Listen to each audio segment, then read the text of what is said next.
Jadilah kalian mutiara-mutiara bertaburan yang menyilaukan bangsa-bangsa dunia. Sudah saatnya kembali dalam tatanan kehidupan yang benar dan hak, tersusun dalam sebuah perjanjian awal akhir. Aku hidup kembali dengan wujud terbaruku yang tidak ada satupun yang bisa memprediksi keberadaanku. Hanya satu kegagalan peran lakon hidupku di masa lalu. Kini aku hadir kembali sebagai sang pangeran akhir zaman. Aku tidak akan mudah dideteksi karena sang maha pencipta yang langsung melindungiku. Karena aku membawa keadilan dan kebenaran dari Allah tentang yang gaib. Kapanpun dan dimanapun ketika kebajikan merosot dan kejahatan merajalela, maka pada saat itulah aku menjelma untuk menyelamatkan orang soleh dan menghukum orang jahat serta menegakkan kebenaran. Aku lahir dari zaman ke zaman. Aku takkan bersembunyi, namun tetap merahasiakan diri. Hanya orang-orang pilihan yang tahu keberadaanku. Ketahuilah, para pemegang amanah tidak akan pernah mau membuka rahasianya, kecuali kepada para kesatria yang dapat dipercayainya, karena amanah harus tetap terjaga dengan baik. Banyak yang mengaku bahwa dirinya pemegang amanah, padahal itu adalah kekufuran yang halus dengan mengatasnamakan amanah. Janganlah kalian nodai perjalanan suci ini. Aku turun ke bumi ini datang untuk menjadi raja terlama di atas bumi, kerajaan 1000 tahun, yang berkuasa di 7 benua sesuai 7 berlian di kepalaku. Aku melihatnya di tengah-tengah tahta. Itulah simbol ke-7 roh Allah yang menguasai seluruh bumi dan menerima gulungan kitab dari tanganku. Yang duduk di atas tahta, dan Allah telah menjadikan suatu kerajaan, serta menjadi imam bagi umat manusia, dan aku akan memerintah sebagai raja di bumi dengan perbendaharaan langit.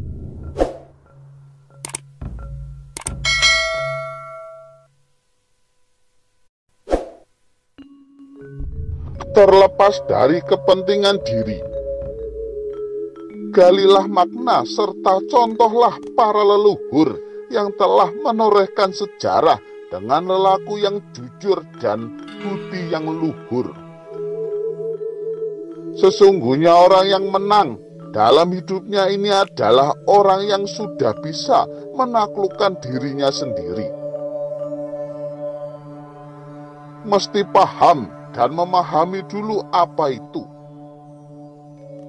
Pajajaran yang akan muncul kembali, Pajajaran baru, bukan Pajajaran yang dahulu, tapi Pajajaran yang salin nama dari timur hingga ujung barat akan sejajar. Pajajaran baru akan muncul di atas puing-puing sisa masa kejayaan, puing-puing kenangan masa lalu. Mimpi indah hanyalah semu. Sang Surya Majapahit bangkit kembali beserta bersatunya gelang-gelang Mataram, karena wilayahnya pun sama. Akhir perjalanan sebuah zaman yang mengejutkan. Semua raja-raja dari awal sampai akhir bersatu. Timur jangan memusuhi barat. Kalian harus sejajar. Begitu amanat leluhur kepada anak cucunya dahulu. Pajajaran baru yang diubahnya oleh zaman, yaitu suatu sistem pemerintahan dalam keadilan dan maha adil tentunya, yang mengedepankan suatu susunan tatanan atau jajaran yang akan mewujudkan bumi Nusantara laksana Al-Firdaus nantinya. Dan untuk menyejahterakan seluruh umat manusia serta makhluk hidup dalam simbol berdiri sama tingginya, duduk sama rendahnya, itulah Pajajaran baru dengan sistem ratu adilnya yang mendunia, yang membentang dari arah timur sampai ke barat dan dari arah utara sampai arah selatan. Kaya miskin tinggi rendah di mata Allah semua sama, berat sama dipikul, ringan sama dijinjing. Di mana bumi dipijak, langit dijunjung, itulah kesejajaran. Tetap eling dan waspada, musuhmu tak kasat mata. Jadilah seorang kesatria sejati yang mampu dan dapat mengalahkan hawa nafsu dalam diri. Di saat dalam permasalahan, difitnah, dihina, mampukah wujud diri, hati dan pikiran meredam semuanya?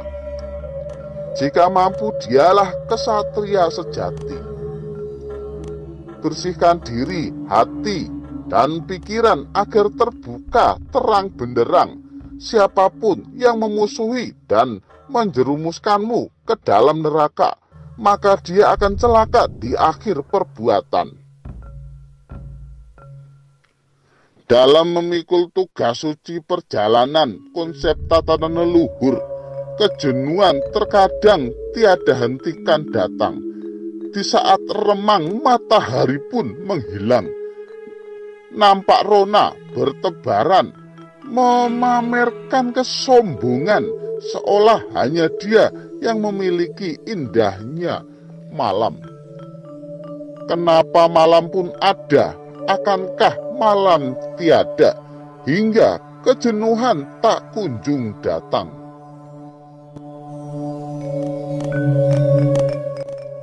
Rahayu, rahayu, rahayu.